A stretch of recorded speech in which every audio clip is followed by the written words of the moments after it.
All right, so I'm going to get started on here. So what I call it exotics and trick plays, and the way I kind of describe between the two of them is exotics are going to be plays that are outside of the norm for football, but they are formations. So they're weird formations, and there's actually multiple things that happen out of it. Trick plays, I'm going to say, are plays that are by themselves. And they might be out of weird formations, but they're single things. Some of the things I'm looking for in exotics, I want to create a spark. A lot of times when something wild happens, like a trick play exotic, it really can make a spark for your team and turn them around. You could be, things could be going totally bad for you, and you hit a reverse pass for a long gain.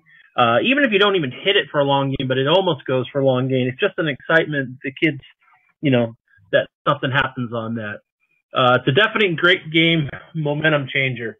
You guys saw in a bunch of the bowl games. Actually, was the one real big one was that I really liked was in the LSU game against Alabama. They were down and they hit that tackle eligible play.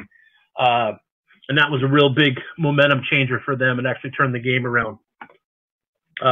Confuses the defense and gives them something to think about or adds to their practice schedule. I know when I was talking on the topics covering, you want to make your opponent's practice longer and cover ghosts.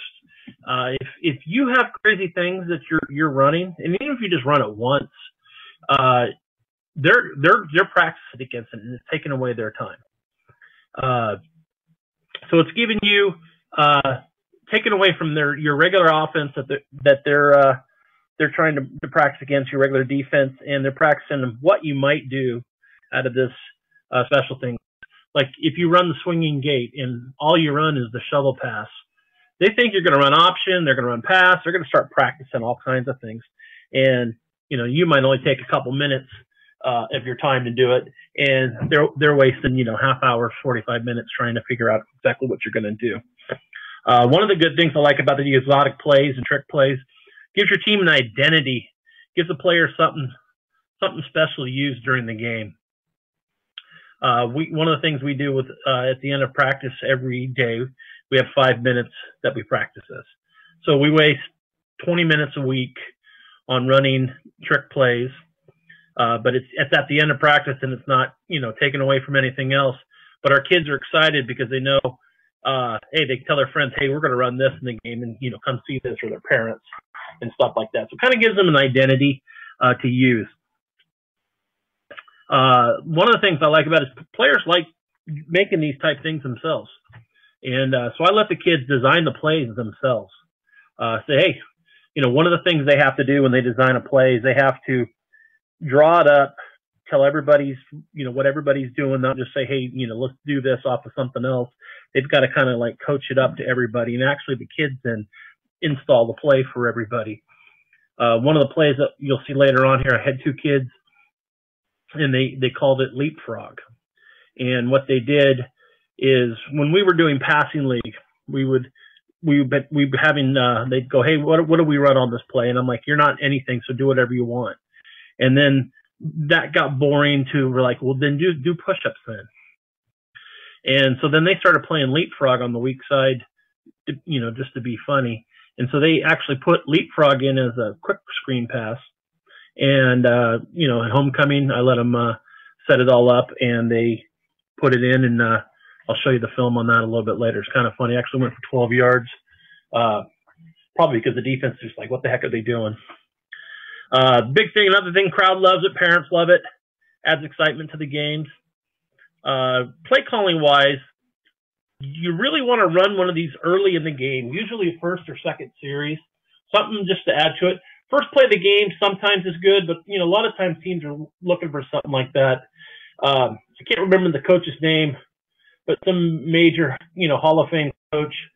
It was his thing that if you ran a trick play before he did, he was mad. He always wanted to be able to run the trick play first. And then, then when the great time to run these plays is when you have that play that's like, 3rd and 100 and, run something crazy, just, cause really there's no 3rd and 100 play. So, you run something crazy and, maybe something else happens on it. Okay. So as always, the added practice time, adds to the defensive practice time. So they're practicing a lot longer. You're taking a little bit of time. Another bonus, sometimes you can run a play, like a trick play, and make the team burn a timeout because they don't want to, have to go against it. Like a lot of times we'll line up in the swinging gate, and the team will call timeout, and then we'll come back and run a normal play. And we made them kind of burn a timeout. You didn't lose anything, and, if you could do it in the second half, third quarter, then that's a timeout that they don't have anymore.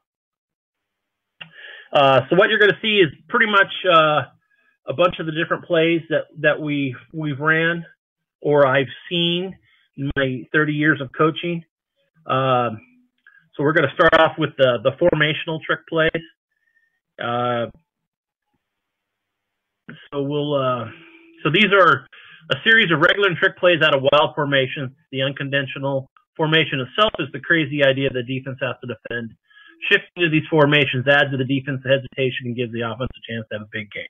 There's the great coach speak. All right, so my first one is the diamond formation.